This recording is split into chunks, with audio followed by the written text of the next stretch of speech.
2 years ago, my family's annual gathering turned into the beginning of the worst chapter of my life.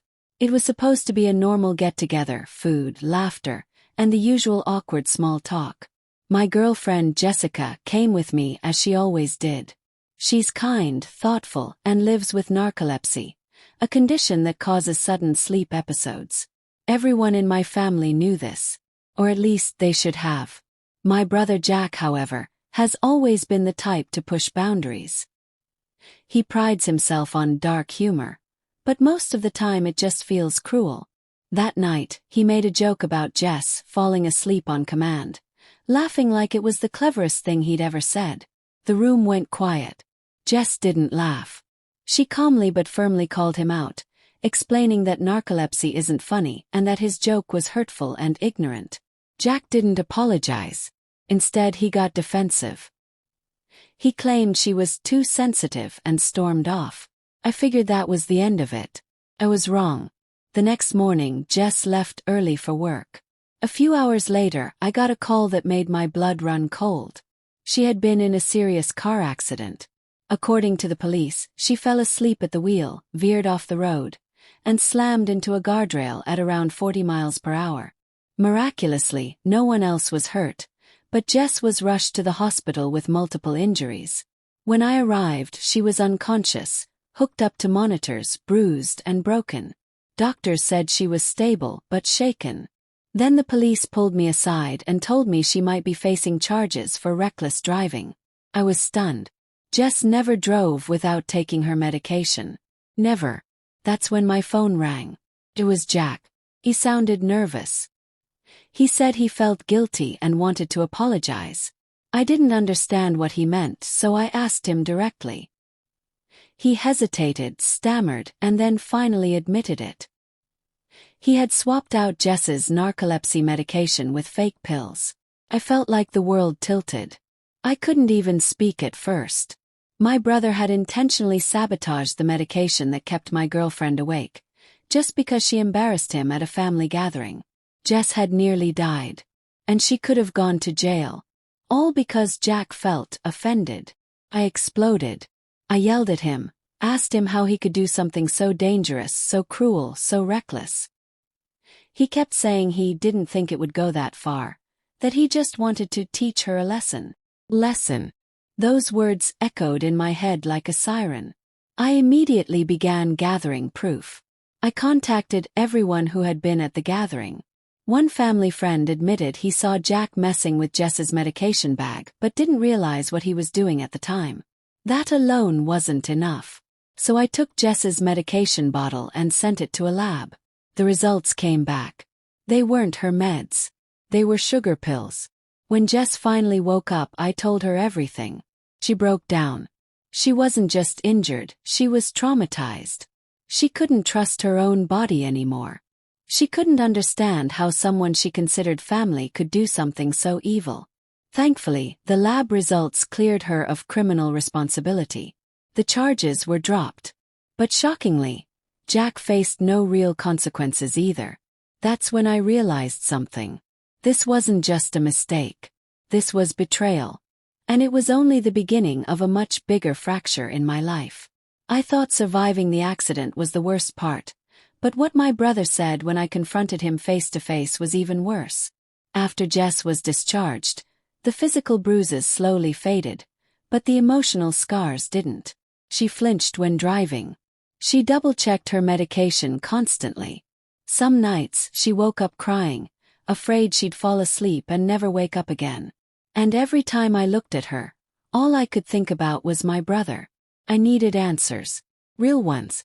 I couldn't just let this go. So one morning I drove to Jack's apartment. My heart was pounding the entire way. Part of me hoped he'd deny it, that maybe there was some misunderstanding. Another part of me was already furious, preparing for the confrontation. When he opened the door, he smiled like everything was normal. That smile vanished the moment he saw my face. I didn't waste time.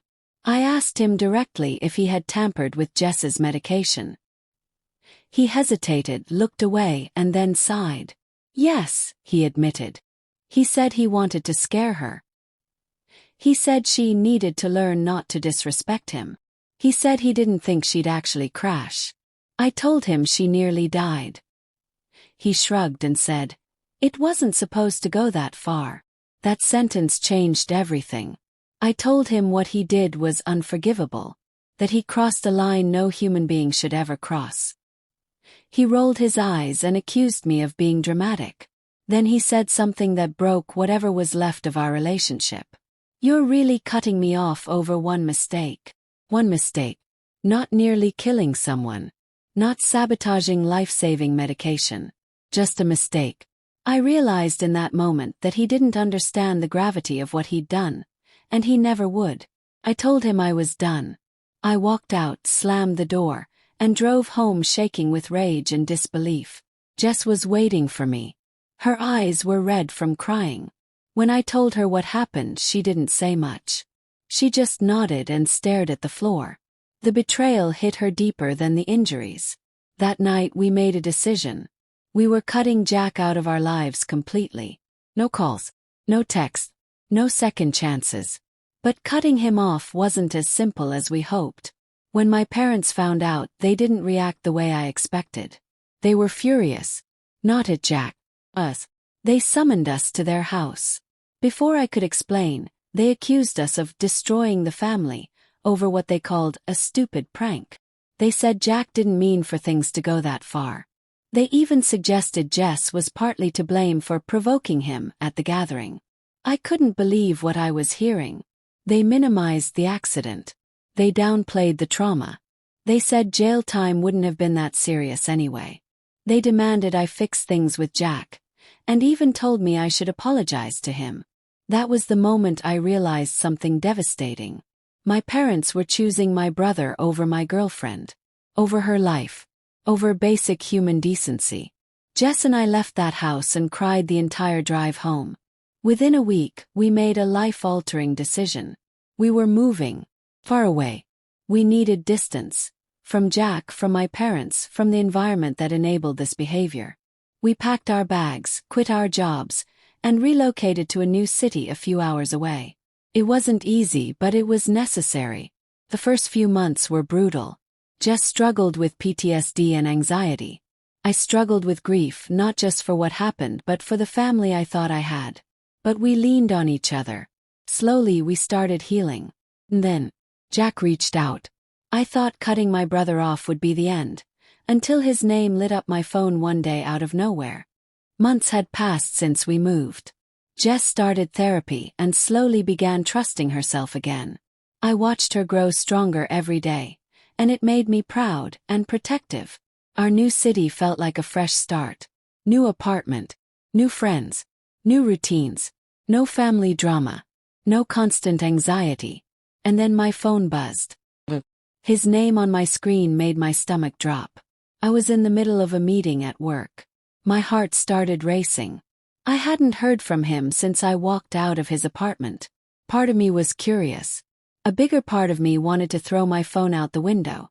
I let it go to voicemail. Then he called again. And again. 3 missed calls. After the meeting, I went into an empty conference room and listened to his voicemail. His voice sounded shaky, desperate. He said he was sorry. That he needed to explain. That he couldn't stop thinking about what he did. For a moment, I felt the walls I had built around myself start to crack. But then I remembered Jess in the hospital bed. I remembered the lab results. I remembered him saying, "It wasn't supposed to go that far." I didn't call him back. Over the next few weeks, he left more messages. Apologies, excuses, promises to change. But I knew something deep down. None of that would undo what he did. And none of it would make me trust him again. So I blocked his number. That should have been the end. But my parents weren't done. They started calling, texting, leaving voicemails accusing me of tearing the family apart. They said I was being stubborn, immature, unforgiving. They insisted that I was overreacting and that family is everything. I listened to the messages for weeks. And then I blocked them too. That decision hurt more than anything else. Losing my brother was painful. Losing my parents felt like losing my entire past. But I knew if I let them stay in my life, they'd keep pushing me to forgive someone who nearly killed the woman I loved. Jess supported me through it all. She never pressured me, never demanded anything. She just said, "I'm here, no matter what you decide." That support meant everything. Slowly, our lives began to stabilize. Jess continued therapy. I found peace in routine. We decorated our apartment, adopted a cat, started making friends. We promised each other one thing: complete honesty and communication, no matter how uncomfortable. That promise became our foundation. There were still hard days. Holidays were especially painful. Knowing my family was together while Jess and I sat alone was heavy. But I reminded myself why we left, and why we stayed away. Time passed. 1 year. Then 2. The pain faded into something quieter, less sharp, more manageable. We traveled. We laughed again. We built new memories that weren't tainted by betrayal. I thought we were finally in the clear. Then, one cold December morning, I got a letter in the mail. From my parents. My hand shook as I opened it. The letter was long, filled with apologies, explanations, and regret. They said they wanted to meet, talk, to rebuild our relationship. I didn't know what to think. Part of me wanted to believe they'd changed, that they finally understood how serious everything had been. Another part of me worried this was just another attempt to sweep everything under the rug. Jess told me she'd support whatever I chose. After a long conversation, I decided to meet them. Not because I forgave them, but because I needed closure. I thought a letter from my parents would bring peace, but what happened at that cafe changed everything. We agreed to meet at a small cafe in the city where Jess and I now lived. Neutral territory. No family home. No emotional advantage. As I walked in, my heart was pounding. I hadn't seen my parents in years. When I spotted them sitting at a corner table, I barely recognized them. They looked older, more tired, less certain. For a moment, the anger I'd carried softened. We sat down. The conversation started awkwardly. Small talk, long pauses, nervous glances. Then my mother finally spoke. She apologized. Not just for siding with Jack, but for not taking Jess's trauma seriously. She admitted they were wrong to minimize the accident. My father admitted they handled everything terribly and that they let their loyalty to Jack blind them. It wasn't everything I wanted to hear, but it was a start. They asked how Jess was doing. They listened as I talked about her therapy, her recovery, and how hard those months had been. For the first time, they didn't interrupt. They didn't defend Jack. They didn't shift blame. They just listened. That meant more than they probably realized. They asked if we could rebuild our relationship slowly. I told them I wasn't sure. That trust, once broken, doesn't magically come back. That I wasn't ready to pretend everything was okay. They said they understood. When we left the cafe, I felt lighter. Not because everything was fixed, but because I finally felt heard. Jack never came up. And honestly, I didn't need him to. Over the following months, I kept limited contact with my parents. Occasional calls. Few visits. Slowly, cautiously. They respected my boundaries, and that helped. Jess supported me, but she kept her distance, and I didn't blame her. Life continued moving forward. Jess completed therapy. She started driving again. She regained her confidence. I watched her reclaim her life piece by piece, and it was the most inspiring thing I'd ever witnessed. As for Jack, he never reached out again, and I was okay with that. I didn't need another apology. I didn't need closure from him. I already had what mattered: my partner, my peace, and a future built on trust instead of chaos. But sometimes late at night, I still think about how one cruel decision shattered an entire family. How one prank revealed who people really were. How loyalty, when misplaced, can destroy lives. And I'm grateful, not for what happened but for what I learned. I learned that love isn't about blood. It's about who stands by you when everything falls apart. It's about who protects you, not who excuses your abuser. And it's about choosing peace over pride, even when it means walking away from people you thought would always be there. I thought the story was over, until one unexpected message forced me to reflect on everything all over again. A few months after meeting my parents, I received a message from a distant relative. They had heard what happened, all of it, and wanted to check in. That message stirred emotions I thought I had buried. It reminded me how much had changed, how much had been lost, and how much had been rebuilt. Jess and I talked that night about family, forgiveness, boundaries, and the future. We agreed that forgiveness doesn't mean access, that healing doesn't require reopening wounds, and that sometimes the healthiest thing you can do is move forward without looking back. We decided to continue our lives exactly as they were, peaceful, honest, and focused on growth. Time passed quietly after that. No more letters, no more calls, no more drama, just life. We moved to a bigger apartment. Jess started a new job she loved, changed careers. We talked about marriage, kids, and the future we wanted to build together, one rooted in safety, respect, and emotional maturity. Sometimes I wondered what would have happened if Jack had just apologized sincerely from the beginning. If my parents had supported us instead of enabling him, things could have been different. But then I looked at Jess, smiling, confident, alive, and I knew we had chosen the right path. Not the easy one, the right one. And just when I thought everything had settled, something unexpected reminded me why walking away was the best decision I ever made. Looking back now, I see how close we came, not just to losing Jess but to losing ourselves. Trauma has a way of shrinking your world, but healing expands it again if you allow it. Jack's actions were unforgivable, but my parents' response was equally damaging.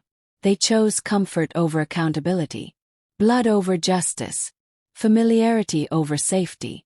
And that taught me something crucial. You don't owe anyone access to your life, not even family, if they endanger your peace.